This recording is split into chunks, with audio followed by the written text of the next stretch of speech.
अद्वैत आचार्य जी का आविर्भाव महामहोत्सव है, तो उनके बारे में थोड़ा सा चर्चा करेंगे। तो जैसे कि हम जानते हैं, भगवान कृष्ण जो हैं अपने धाम में भक्तों के साथ में आनंद का आदान प्रदान करते हैं। भगवान कोई भी कार्य नहीं करते,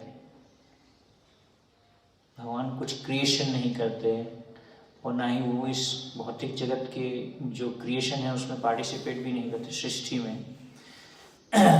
तो कृष्ण के पास में पर्सनली कोई ऐसा काम नहीं है जो वो खुद करते हैं। भगवान तो भक्तों के साथ में आनंद का आदान प्रदान करते हैं। तो कृष्ण जो हैं जब वो अपना विस्तार करते हैं तो सबसे पहले वो किस में विस्तार करते हैं, पता है आपको? कृष्ण किस में एक्सपैंड होते हैं सबसे पहले? बलराम जी में। कृष्ण अपना विस्तार किस में करते हैं? बलराम जी में करते हैं। और बलराम जी जो हैं वो क्या करते हैं, कृष्ण और बलराम में ज़्यादा कोई अंतर नहीं है। पापा जी बोलते हैं सिर्फ रंग का अंतर है, ओनली कलर इज डिफरेंट। लेकिन कृष्ण अपना विस्तार करते हैं बलराम जी में, और बलराम जी जो हैं वो क्या करते हैं, वो भगवान की जो लीलाएं हैं उसमें उनको फैसिलिटेट करते हैं, उनको सहयोग देते हैं भगवान कृष्ण को, बलराम जी। और बलराम जी जो हैं वो भी एक्सपैंड होते हैं, वो भी अपना विस्तार करते हैं। किसमें विस्तार करते हैं? हाँ, चतुर्व्यूह में। संकर्षण, प्रद्युम्न, अनिरुद्ध और वासुदेव, इन चार में जो है अपना विस्तार कौन करता है? बलराम जी। कौन से चार में?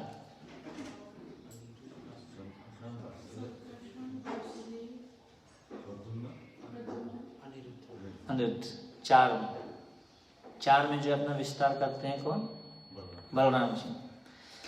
और संकर्षण और वासुदेव ये भी अपना विस्तार करते हैं।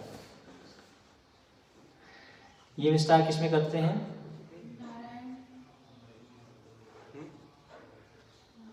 संकर्षण जो है अपना विस्तार करते हैं नारायण में, और वासुदेव अपना विस्तार करते हैं अनंत शेष में।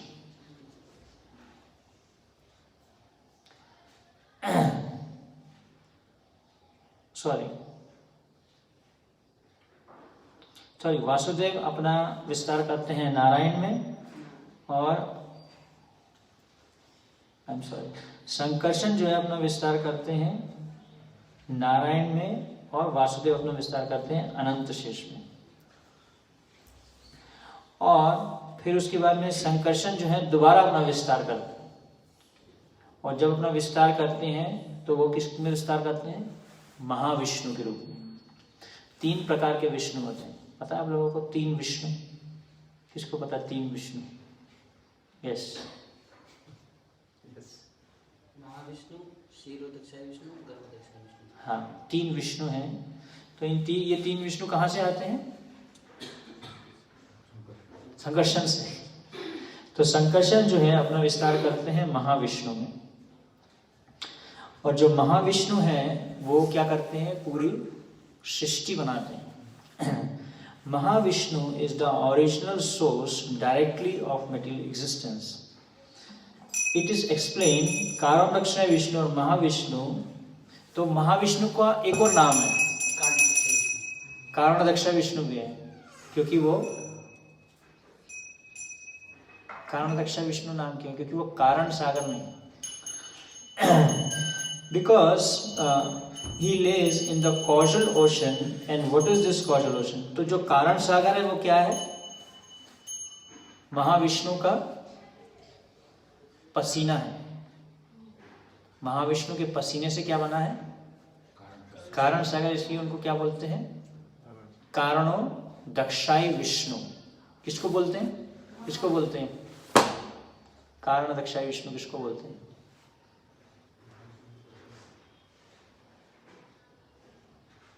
कौन से विष्णु को कारणदक्षाय विष्णु बोलते हैं? महाविष्णु। महाविष्णु को क्या बोलते हैं? कारणदक्षाय विष्णु। तो it is explained that Karanadaksha Vishnu or Mahavishnu, he lays in the causal ocean, and what is this causal ocean is the perspiration.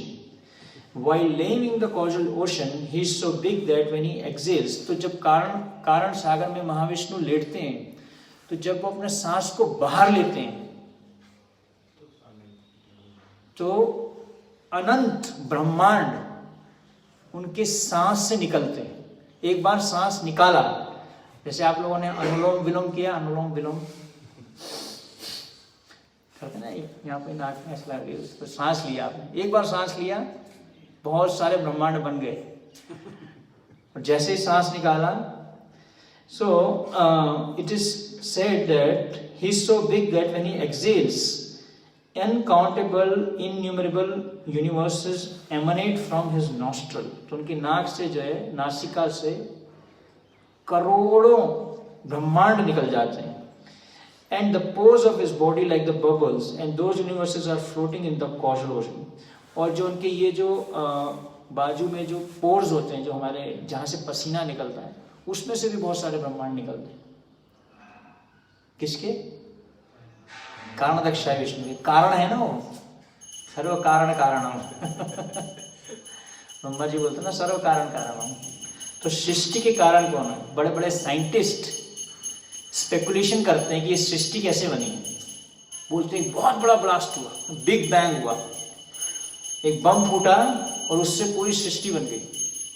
सृष्टि तो किसी ने बनाई होगी, कोई व्यक्ति होगा ना सृष्टि के पीछे। अब कोई बोले कि बहुत बड़ा ब्लास्ट हुआ और ये गार्डन बन गया, गार्डन के पीछे गार्डनर होगा ना, या ये मंदिर है, मंदिर के पीछे कोई तो व्यक्ति होगा बनाने वाला। एक बहुत बड़ा ब्लास्ट हुआ और मेरे सामने जो है बढ़िया पनीर की सब्जी और पूड़ी, चपाती, रसगुल्ला, बहुत सारे आइटम आ गए ब्लास्ट होने से।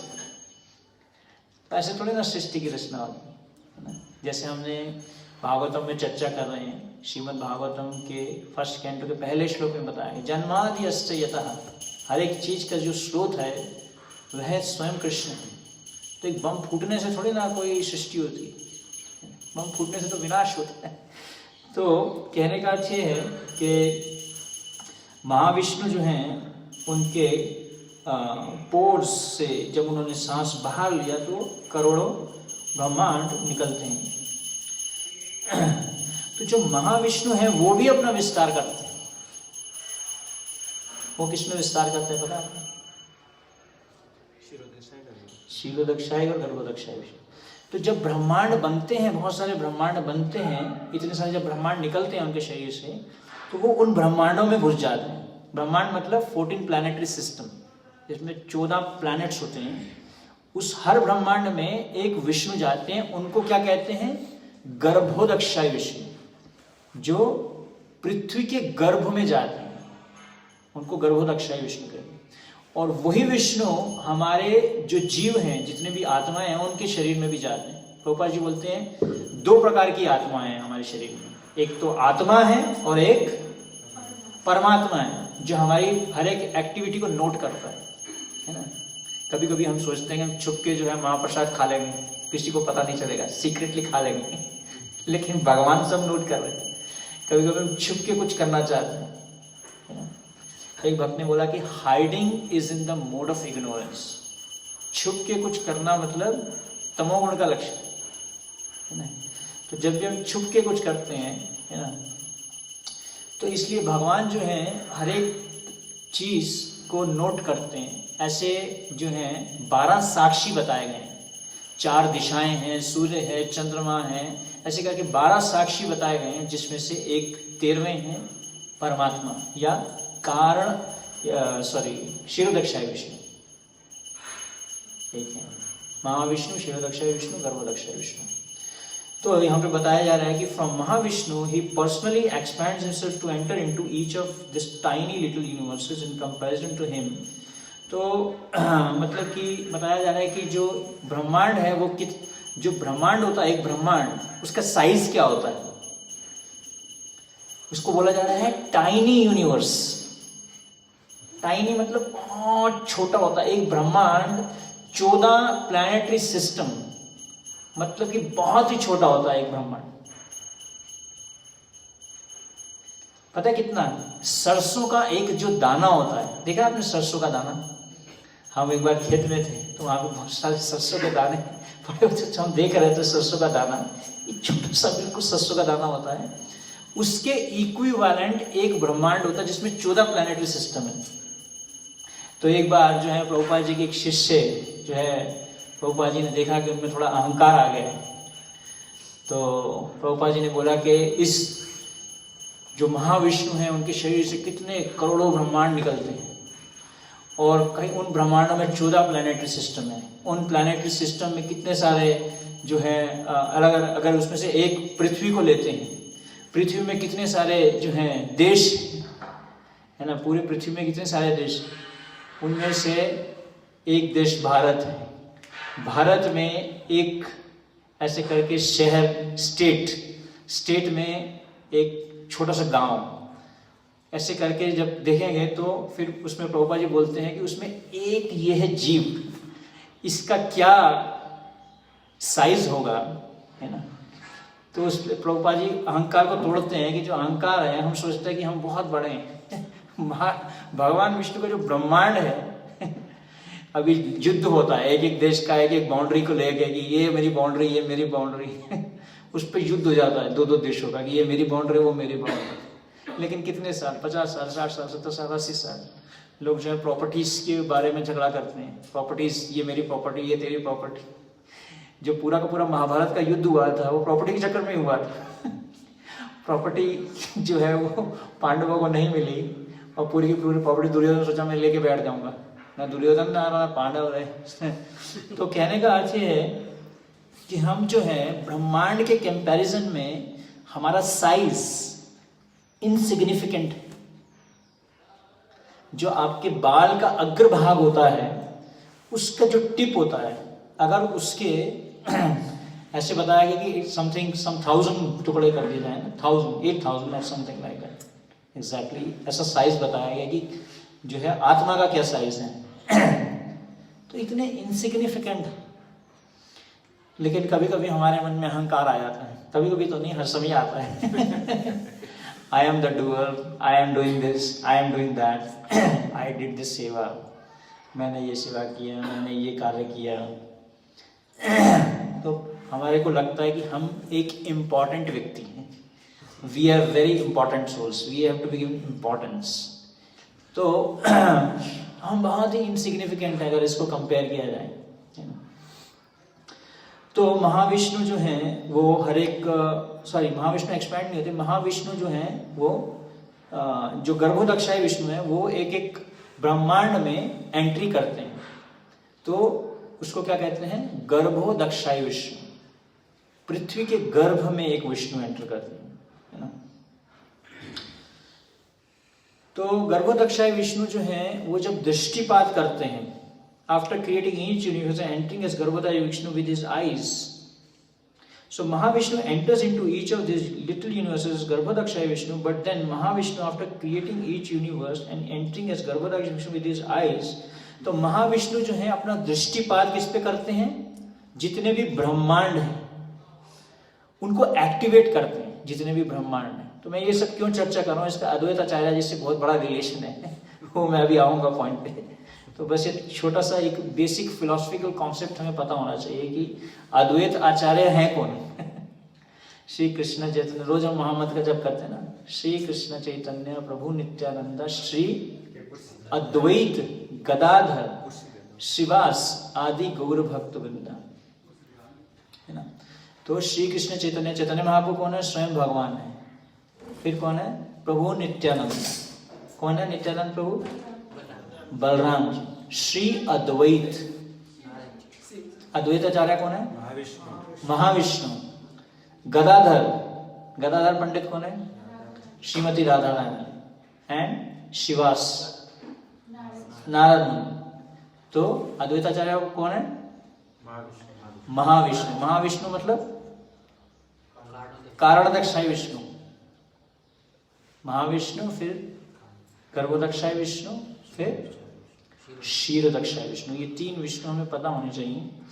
तो गर्भाध्यक्षाय विष्णु जो हैं, जब वो ब्रह्मांड में एंटर करते हैं और महाविष्णु पूरे ब्रह्मांड को एक्टिवेट करते हैं, तो उसमें जितने भी जीव हैं अपने कर्मों के अनुसार जो है वो फिर क्रियाएं करते हैं, वो भी एक्टिवेट हो जाते हैं।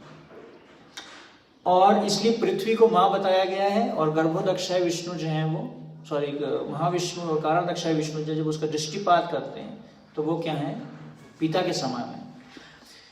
तो गर्भोदक्षाय विष्णु का जो नेवल है, जो नाभि है, उस नाभि पे एक लोटस पेटल, लोटस का स्टेम होता है, वो उसके ऊपर में लोटस फ्लावर, उस लोटस फ्लावर पे किसका जन्म होता है, ब्रह्मा जी का। तो वो है ब्रह्मा जी। अब लोग सोचते हैं ब्रह्म कौन भगवान है, सभी भगवान हैं, ब्रह्मा विष्णु महेश, लोग सोचते हैं कि तीनों के तीनों ही भगवान हैं। ऐसा लोग सोच के जो है उनकी वर्शिप करते हैं, लेकिन दोनों में अंतर है। तो ब्रह्मा जी जो हैं, ब्रह्मा जी को जो है पूरे ब्रह्मांड का कैसे उनको ज्ञान मिला था, भगवान के द्वारा है। क्योंकि ब्रह्मा जी जो हैं, जो स्टेम है उसके अंदर में 14 प्लैनेटरी सिस्टम होते हैं। जो लोटस का जो ये जो डंडी नीचे से जाती है भगवान के नेवल से ऊपर तक, उसके अंदर में 14 प्लैनेटरी सिस्टम्स रहते हैं। तो उसमें ब्रह्मा जी जो है ऊपर से लेके नीचे तक जा रहे थे, घूम रहे थे, परेशान हो रहे थे, भाई क्या करना, मुझे समझ नहीं आ रहा, कंफ्यूज हो गए ब्रह्मा जी, अभी मैं क्या करूं, वो भी तो जीव तत्व है ना। तो ब्रह्मा जी ने जो है फिर सोचा कि मैं अभी क्या करता हूं, उनको एक आवाज सुनाई दी, आकाशवाणी हुई। उसमें भगवान ने उनको क्या बोला, तपह, तप करो। क्या सुनाई दिया उनको, एक मंत्र सुनाई दिया, तप करके। तो उन्होंने जो है ब्रह्मा जी ने तपस्या की। तो अर्थ वाटर एयर फायर ईथर है ना, भूमिर आपो नलो वायु खम मनः बुद्धि रेवच। तो ये जो 5 तत्व हैं, earth water air fire ether, earth मतलब पृथ्वी, वाटर मतलब जल, एयर मतलब हवा वायु, फायर मतलब अग्नि, ईथर मतलब स्काई या साउंड। तो ये जो साउंड है, जैसे आप महामंत्र का जप करते हो, ये भी एक साउंड वाइब्रेशन, ये भी मंत्र जो है ये साउंड है। साउंड के द्वारा उनको पूरा का पूरा दिव्य ज्ञान मिला ब्रह्मा जी को कि मुझे करना क्या है। उनको सारे साक्षात्कार मिल गए, इसलिए ब्रह्मा जी को सबसे पहला दिव्य ज्ञान मिला। फिर ब्रह्मा जी ने ये ज्ञान किसको दिया, नारद मुनि को, नारद जी ने व्यास देव जी को, फिर व्यास जी ने, ऐसे करके पूरी परंपरा में जो है यह दिव्य ज्ञान प्रभुपाद जी को मिला। और उन्होंने हमें जो है भगवद गीता भागवतम को जो है दोबारा से इस परंपरा को स्थापित किया। तो ये जो हम परंपरा फॉलो कर रहे हैं, ये स्वयं कहाँ से आ रही है, स्वयं डायरेक्टली भगवान से आ रही है। तो इसमें जितने भी आचार्य हुए हैं वो कोई साधारण मनुष्य नहीं थे, इंक्लूडिंग प्रभुपाद, चाहे भक्तिविनोद ठाकुर, भक्ति सागर ठाकुर, सब के सब जो है आध्यात्मिक जगत से भौतिक जगत में आए और उन्होंने जो है इस दिव्य ज्ञान को जो है लोगों तक प्रकाशित किया। तो आगे बताया जा रहा है कि जो अद्वैत आचार्य थे वो स्वयं कौन है, परम पुरुषोत्तम भगवान ही है, वो भी महाविष्णु, वो भी विष्णु तत्व में आते हैं, जीव तत्व में नहीं आते हैं। तो he is the supreme personality of God, he is Mahavishnu, तो वो स्वयं महाविष्णु है। He is the personality who created the entire cosmic manifestation and knowing the purpose of the cosmic manifestation to send everyone back to God. तो यहाँ पे बताया जा रहा है कि जो ये पूरा जो ब्रह्मांड, जो सृष्टि उन्होंने बनाई, सृष्टि किस लिए बनाई, ताकि जितने भी जीव जो कृष्ण से परे हो गए हैं, कृष्ण से जो है सेपरेट हो गए हैं, उनको भगवत धाम भेजने के लिए। एक बार प्रभुपाद जी को किसी ने पूछा कि ये what is the purpose of this world, तो प्रभुपाद बोले what is the purpose of the jail. Jail का क्या पर्पस है, जेल ही तो एक प्रकार का है जिसमें जो है हमें बांधा हुआ है, हम बंधे हुए हैं, 3 गुणों से हम बंधे हुए हैं। समय रजोगुण, तमोगुण, सतोगुण। तमोगुण से बंधे हैं, रजोगुण से बंधे हैं और सतोगुण से बंधे हैं। तभी तभी मंगल आरती में नींद नहीं खुलती, तमोगुण जो है हावी हो जाता है, अलार्म बजता रहता है, कुंभकर्ण की तरह हम सोते रहते हैं, नींद नहीं खुल पाते। क्यों, किससे बंध गए, तमोगुण से बंध गए। गुस्सा आ जाता है, काम इच्छा आ जाती है। किससे बंध गए? रजोगुण से बंध गए। ध्रुव महाराज को बहुत गुस्सा आ गया था। उनको जो है जब पिताजी ने सीट पे नहीं बिठाया अपना, उनके पिता उत्तानपाद जो हैं उन्होंने अपनी गोदी में नहीं बिठाया अपने साथ में, लेकिन उत्तम को बिठा लिया था। तो ध्रुव बोले कि मैं भी, बच्चे कभी कभी ना जिद करते हैं, कॉम्पीट करते हैं। जो बच्चे होते हैं वो जब देखते हैं कि इसको मिल गया तो मुझे नहीं मिला। सपोज मैं आप में से एक भक्त को जब मैं कुछ दे दूँ, एक आईफोन ला के दे दूँ, अच्छा इसको आईफोन दे दिया, वो प्रभु जी मेरा फोन काम नहीं कर रहा, मेरा फोन खराब हो गया अभी, मुझे